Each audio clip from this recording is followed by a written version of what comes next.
Shalom pessoal, bem-vindos a mais uma aula do Rama Academy e hoje nós vamos continuar a aula sobre fundamentos da fé, falando especificamente sobre a prática da fé. Então, sem mais delongas, vamos direto aqui para nossas anotações para a gente poder ver o que a gente vai falar hoje.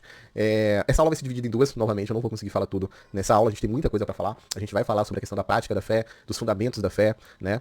A gente vai falar um pouquinho sobre a fé dos antigos, como os antigos eles compreendiam e entendiam fé. Vamos entender também aqui qual é a relação, né, da carta aos Hebreus com essa realidade de fé, né? A gente viu ali nas aulas sobre o contexto histórico que o povo da Judeia passava, da destruição do templo, do fim do sacerdócio, né, do ministério de Jesus na Judeia, o sacerdócio de Cristo. A gente vai compreender de uma forma mais clara o que isso tem a ver com a grande galeria dos heróis da fé, tá bom? Então, vamos lá. Primeiro ponto que eu quero ressaltar com vocês, a gente precisa aqui compreender o que o autor vai falar em Hebreus 6, de 1 a 3, onde ele vai dizer que nós devemos deixar os ensinos elementares a respeito de Cristo, os ensinos básicos a respeito de Cristo, e nós devemos avançar para a maturidade, nós devemos avançar para algo mais profundo, né?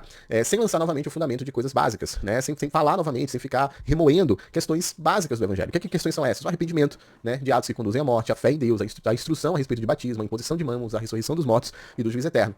Se formos falar sobre isso, né, discorrer sobre isso, atuar sobre isso, amém, vamos fazer se Deus permitir. Mas eu preciso que vocês avancem em relação a esses pontos, né? E aí vem a pergunta que você pode fazer, tá, mas avançar em relação a quê? Porque pra mim o evangelho é sobre isso, o evangelho é sobre arrependimento, o evangelho é sobre salvação, né? O evangelho é sobre fé. Como é que ele tá dizendo que esses assuntos são assuntos elementares? Então, é importante essa pergunta, porque na verdade ele tá dizendo que tudo isso é o fundamento, é a base, é o começo, é o início, né? Salvação, batismo, tudo isso foram meios, não é o fim, não é a finalidade, né? E a gente precisa compreender, tá, peraí, então, do que é que o autor de Hebreus está falando?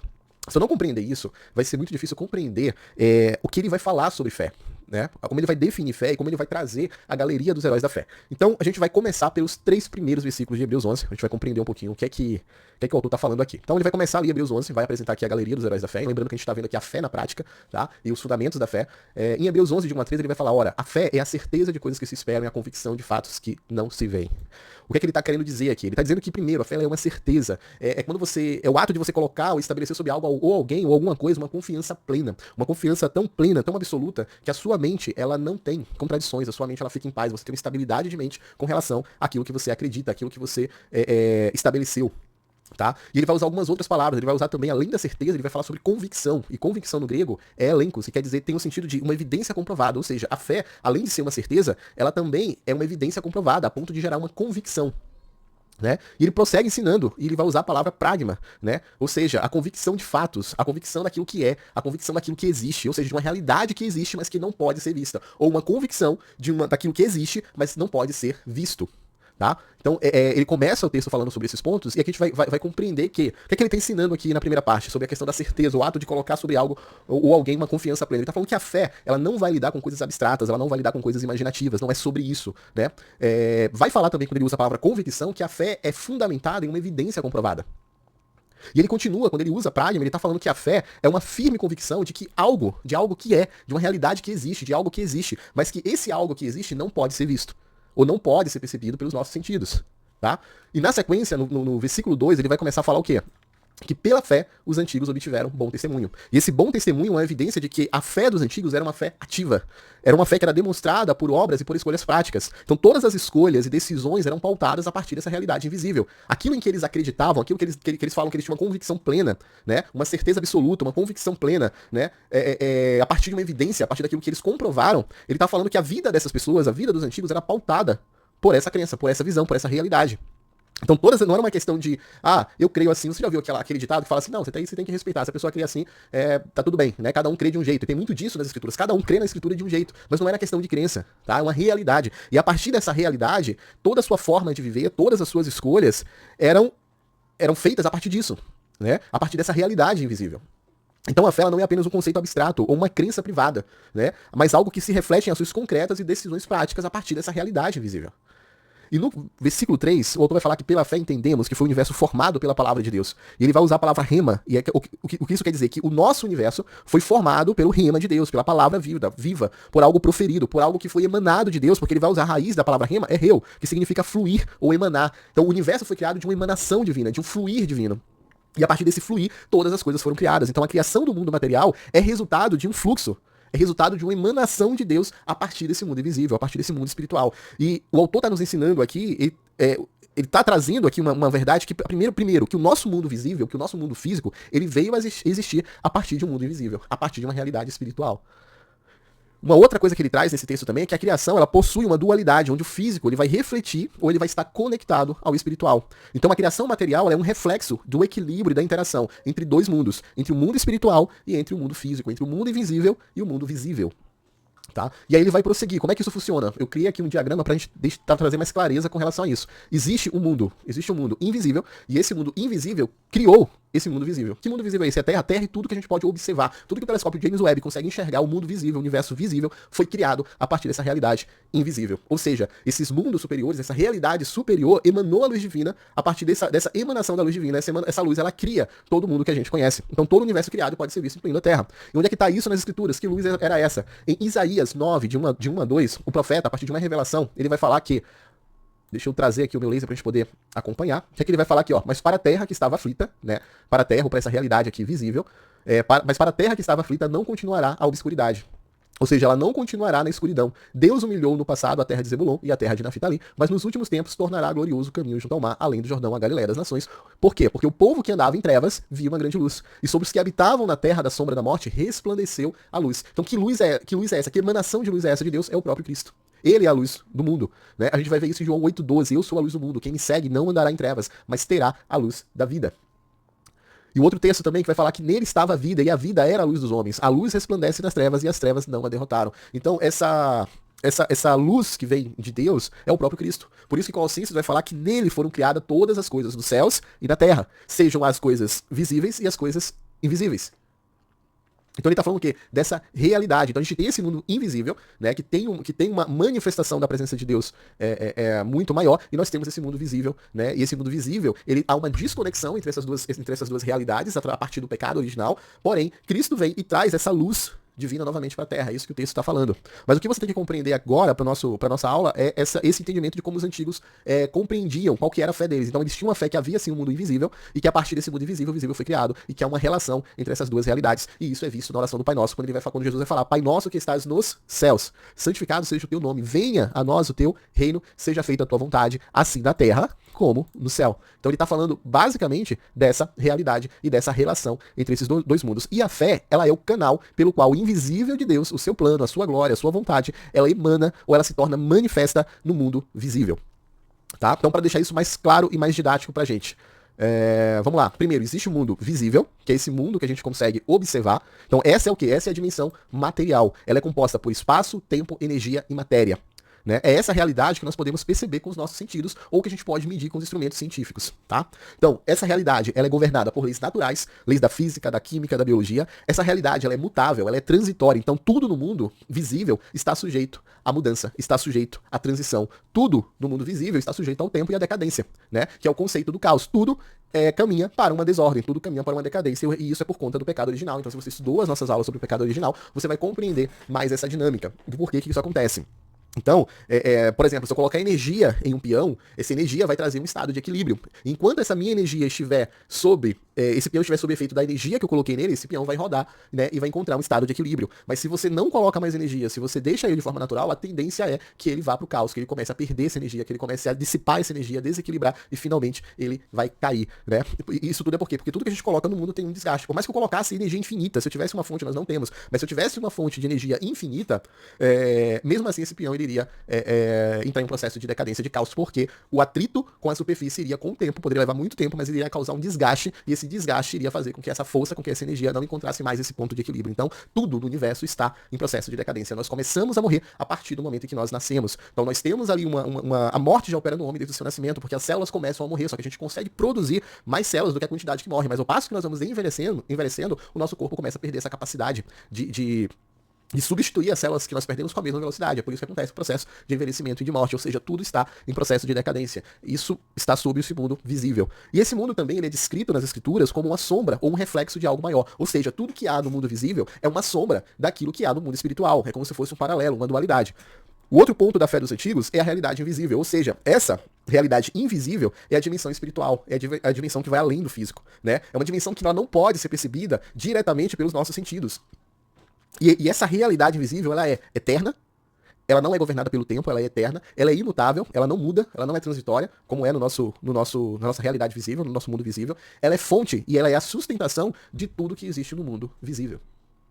ela está diretamente associada à presença de Deus, à presença e à vontade de Deus, e ela tem a manifestação plena dos atributos de Deus. Então, se você assistiu às aulas sobre os atributos de Deus, você vai compreender o que é que eu estou falando aqui. Mas um ponto interessante é que essa realidade, sim, essa realidade ela é governada pela vontade de Deus. Quantas vezes a gente já ouviu que porque Deus permite, né, que algumas coisas aconteçam no mundo visível, mas o mundo visível ele não é governado pela vontade de Deus. No mundo visível, a vontade de Deus ela pode ser manifesta, né? Ela pode ser canalizada, mas o que impera no mundo visível é a vontade dos homens. Isso vem por conta do pecado original. Então, se você compreendeu o pecado original, além de apenas uma história, além de apenas uma fábula, você compreendeu os princípios espirituais que aquela história estava trazendo, você vai compreender isso aqui, tá? E qual que é o outro fundamento de compreensão aqui que o autor de Hebreus nos traz? Que há uma interação entre essas duas realidades, ou seja, a fé é o meio pelo qual o ser humano ele pode se conectar com a realidade visível. A fé ela vai nos capacitar a entender que aquilo que nós vemos é sustentado por algo além da nossa percepção, é sustentado por algo que não vemos. O que é que essa interação nos diz? Que a realidade visível ela é a fonte da verdadeira existência. Que a fé é o vínculo essencial que permite que o ser humano compreenda e consiga interagir com essa realidade visível, funcionando como uma ponte entre esses dois mundos, entre essas duas realidades. Então a fé, ela não só conecta o crente ao invisível, mas ela também capacita o crente a transformar o mundo visível. Tudo isso é feito por meio da fé. E aí você começa a compreender que fé vai muito além de conceitos de crença, conceitos sobre, né, algum aspecto imaginativo. Você vai começar a entender que a fé é algo muito mais poderoso que isso. Porque por meio da fé, grandes milagres são realizados. Você vai ver Jesus falando sobre isso em Mateus 17:20. Por meio da fé, ações no mundo físico são guiadas por realidades espirituais, trazendo o invisível para o visível. É isso que é a base da oração do Pai Nosso, em Mateus 6:10, quando ele vai falar, venha o teu reino, seja feita a tua vontade, assim na terra como no céu. Ele está nos ensinando a trazer a realidade espiritual, o reino de Deus, para o mundo físico, alinhando terra e céu. Filipenses 3:20 vai falar que o crente ele vive como cidadão do céu, moldando suas decisões e ações terrenas de acordo com a realidade visível do reino de Deus. E ele vai falar o quê? Pois a nossa pátria está nos céus, de onde também aguardamos o Salvador, o Senhor Jesus Cristo, o qual transformará o nosso corpo de humilhação para ser igual ao corpo da sua glória. Tá vendo a dualidade aqui funcionando? Ou seja, ele tá falando que existe um corpo da humilhação, que é o nosso corpo físico, para ser igual a um corpo, que é um corpo superior, que também é o corpo de Cristo. Segundo a eficácia do poder que ele tem de até subordinar a si todas as coisas, porque o mundo visível, ele está sujeito ao mundo invisível. Então aqui o autor está falando que Cristo adquiriu uma autoridade para sujeitar a si todas as coisas. Paulo, escrevendo aos Coríntios, vai falar que semeia-se corpo natural, e aqui ele vai trazer uma analogia da semeadura, da semente, ele vai falar, ó, semeia-se corpo natural, ressuscita corpo espiritual. Mas o que a gente tem que compreender aqui nesse versículo, tá? Não vou nem falar da profundidade que ele tem, mas o que você precisa entender, do conceito que ele traz aqui. O que é que ele vai falar? Que se há corpo natural, olha só isso, se há corpo natural, há também corpo espiritual. Ou seja, ele está falando dessa dualidade. Porque se existe algo físico, existe um paralelo espiritual. Então se tem corpo natural, há também corpo espiritual. Basicamente é isso que ele está dizendo. E você pode falar, não, mas isso é um absurdo, mas a criação revela a glória de Deus. Porque quando você vê uma semente, você não vê na semente nada do que existe em uma árvore. Mas quando essa semente, que seria essa realidade visível, ela morre, daí surge uma árvore, né, com folhas, galhos, frutos, né, e você fala, como é que uma coisa se transformou em outra? Né? Isso está na criação. Como é que uma lagarta se transforma em uma borboleta? Como é que acontece essa metamorfose, essa transformação? Então Paulo usa a analogia da semeadura, da semente, para explicar, olha, se tem um corpo natural, existe também um corpo espiritual, onde a semente seria esse corpo natural e uma árvore seria esse corpo espiritual, tá? E aí a gente vai sintetizar o que a gente está falando aqui, para compreender qual que era a fé e o testemunho dos antigos. Então, os antigos acreditavam que havia um mundo invisível, tá? Então, existia todo mundo aqui invisível, e que o mundo visível foi criado a partir desse mundo invisível.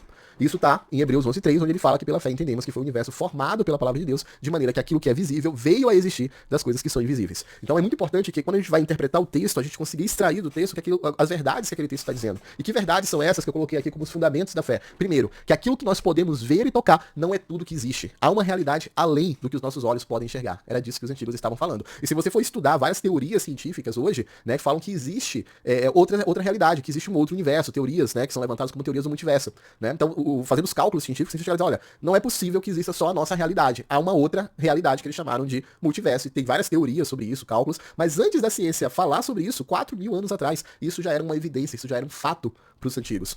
De que aquilo que nós podemos ver e aquilo que nós podemos tocar não é tudo que existe. Há uma realidade superior. Há uma realidade além do que os nossos olhos podem enxergar. Uma outra afirmação que eles nos trazem é que existem duas dimensões. Uma dimensão que é visível e acessível aos nossos sentidos, que nós podemos interagir, percebê-la e interagir com essa realidade, mas também existe uma realidade invisível que só pode ser compreendida por meio da fé. Também nos diz que a realidade visível é uma expressão, ou é um reflexo da realidade visível. Então aquilo que nós vemos tem sua origem, tem seu fundamento em algo que não é percebido diretamente. E no quarto ponto, essas duas realidades elas caminham em paralelo, influenciando e refletindo uma outra. Da mesma forma que existe algo físico, há também algo espiritual. Assim como existem estruturas materiais, também existem correspondências de estruturas no mundo invisível. E a gente vai ver isso logo aqui embaixo. Tá? E a fé seria esse elo que nos permite entender essa relação entre essas duas realidades e nos ajuda a perceber que o mundo visível é sustentado por algo maior e profundo que está além daquilo que nós podemos enxergar. Ficou claro para você? Vou tentar deixar isso mais claro de forma prática, tá? Então vamos lá. Existe um mundo invisível, a gente pode chamar isso de mundo espiritual, de céu, terra, ao longo da história, né? Pessoas usaram várias definições, é por isso que eu estou trazendo para você aqui o conceito talvez de realidade, mas podemos chamar de mundo espiritual. Então existe um mundo, uma realidade espiritual e visível, e existe uma realidade material, um mundo visível governado pela matéria, ok? Só que tem alguns textos nas escrituras que nos falam que existe uma cidade nesse mundo invisível. Que textos são esses? Então vamos lá ler Hebreus 11 a 10. Então aqui ele vai falar o texto original, né? Que Abraão foi chamado, obedeceu e tal. Mas no finalzinho do versículo ele vai falar porque Abraão aguardava a cidade que tem fundamentos, da qual Deus é o arquiteto e o edificador. Ou seja, a fé de Abraão não era uma fé de que, nossa, Deus me prometeu uma descendência, eu vou ser pai de muitos filhos, né? E meus filhos vão habitar uma terra que ele vai me mostrar, e eu estou aqui aguardando o cumprimento dessa promessa. Talvez nós fomos ensinados assim, mas Hebreus vai falar que Abraão não aguardava isso. Abraão não aguardava uma cidade dentro da terra prometida. Inclusive, Abraão nem sequer viu a promessa, porque ele morre sem ver a promessa. Então a fé não tem a ver com isso, não tem a ver, eu vou acreditar em uma promessa. Não, isso é crença. Né? Eu acredito nisso. Né? Eu vou alcançar isso se Deus permitir. Mas o que Abraão tinha era superior a isso. Por isso que era fé. Porque ele aguardava a cidade que tem fundamento. Porque fé tem a ver com essa realidade invisível. Fé tem a ver com essa relação, com esse relacionamento com essa verdade. A gente sabe que a verdade é uma pessoa. Então o texto vai nos dizer que desde a época de Abraão já havia o entendimento de que existia uma cidade celestial. Tá? Marlon, que outras evidências a gente tem sobre isso? A gente pode ler Hebreus 11:16. Por isso Deus não se envergonha deles de ser chamado seu Deus, porquanto lhe preparou uma cidade. E João, em Apocalipse, tendo revelações do céu, revelações desse mundo invisível, João vai falar que ele viu a santa cidade. Você entende a questão da fé, que é por evidência? Né? O que gera essa certeza, o que gera essa convicção, o que gera essa confiança plena, né? A partir daquilo que não é visto, mas que pode ser percebido pelo Espírito. Então, se você assistiu às aulas sobre os níveis da alma, você vai entender em que estado João estava para conseguir ter captado todas essas coisas. Mas João, ele viu a santa cidade, a nova Jerusalém que descia do céu, da parte de Deus, ataviada como uma noiva adornada para o seu esposo. Então, aqui é mais um texto bíblico que reforça a realidade do que eu estou falando para vocês, de que existe aqui no mundo invisível uma cidade. E lembra o conceito que a gente falou, que a criação possui uma dualidade, onde o físico reflete e está conectado com o espiritual, que é bem aquilo que Paulo vai falar também, né? Se tem corpo físico, também tem corpo espiritual. Se existe uma cidade celestial, também existe uma cidade. O seu paralelo, uma cidade na Terra que reflete essa realidade aqui celestial. Que cidade é essa? Essa cidade se chama Jerusalém. Só que Jerusalém é uma cidade muito mais antiga. Ela é mais antiga do que Israel. Talvez você não saiba disso, porque isso não é muito falado, tá? Mas se você for ver em Gênesis 14:18, perceba onde é que eu tô. Eu tô em Gênesis, tá? Eu tô aqui em Abraão. Não havia ainda Israel, tá? Não havia ainda Israel. Não havia ainda a conquista da terra, nada disso existia ainda. Estou falando em Abraão, né? Antes de tudo aqui, em Gênesis 14:18, onde o texto vai falar que então Melquisedeque, rei de Salém, trouxe pão e vinho e ele era sacerdote de El Elion. Então, se você acompanhou as aulas dos nomes de Deus, você vai compreender o que eu falei lá sobre esse nome de Deus, El, tá? Então, ele era sacerdote do El Elion, e aí você vai compreender uma realidade que é muito maior. A gente não costuma muito falar sobre ela, em Gênesis 14:17, mostra que essa cidade aqui, Salém, já era a cidade de Jerusalém. Então, antes de Israel existir, tinha um rei sacerdote. Antes de Israel existir, já havia uma cidade, Jerusalém já existia, já havia um rei nessa cidade, e já havia um sacerdócio nessa cidade. E também já havia, nessa cidade, um tabernáculo. E se existe um tabernáculo na terra, pegando o conceito lá que Paulo vai falar, então também existe um templo e um tabernáculo nos céus.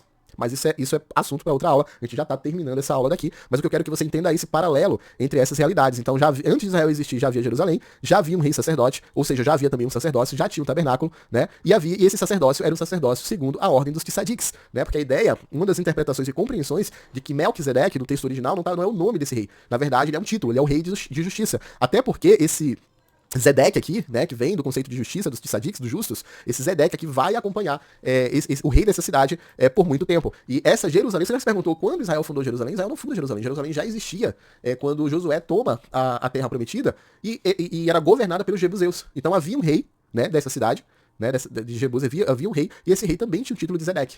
Tá? Então apontando que era uma linhagem. Foi um povo que o povo de Israel não consegue derrotar, mas depois esse povo ele é assimilado, né? Tanto que o templo que vai ser construído, esse templo ele foi comprado por Davi da mão de um jebuseu, da mão de um descendente direto né, dos habitantes aqui dessa cidade, mas isso é para uma outra história. Mas o importante é que você compreenda é que existe uma dualidade, que tudo que há no físico tem o seu aspecto espiritual. Isso é extremamente importante que você compreenda para você entender o que é fé, porque fé é sobre isso, tá? Fé é sobre o entendimento disso. Fé é sobre o nosso relacionamento com essa realidade. E para você compreender tudo que o autor de Hebreus vai falar sobre o sacerdócio de Cristo e sobre o porquê ele morreu e porquê ele nos deu a salvação, você precisa compreender isso, porque ele não nos deu a salvação pra gente ficar aqui na Terra esperando bênçãos materiais, esperando promessas materiais, porque a fé nunca teve a ver sobre isso, tá? A fé nunca teve a ver sobre isso. A fé tem a ver com as coisas que eu estou falando aqui pra você, porque a gente tá fazendo por isso que é importante fazer esse panorama, esse estudo profundo da fé dos antigos, ok?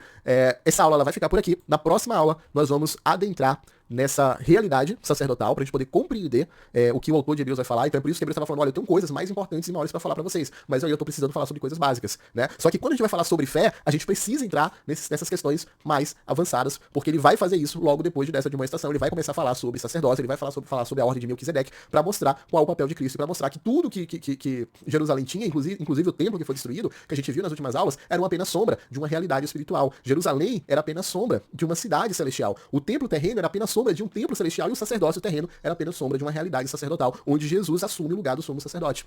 Tá? Onde? Em que lugar? Nos céus. Dentro de um templo. Então você precisa compreender esse conceito para a gente conseguir introduzir, né, e trazer uma compreensão sobre o que ele vai falar em relação aos heróis da fé e em relação ao que ele vai falar a Cristo na carta de Hebreus. E assim a gente vai conseguir fechar para que a gente compreenda de forma completa o que significa fé. Então, aguardo vocês na nossa próxima aula.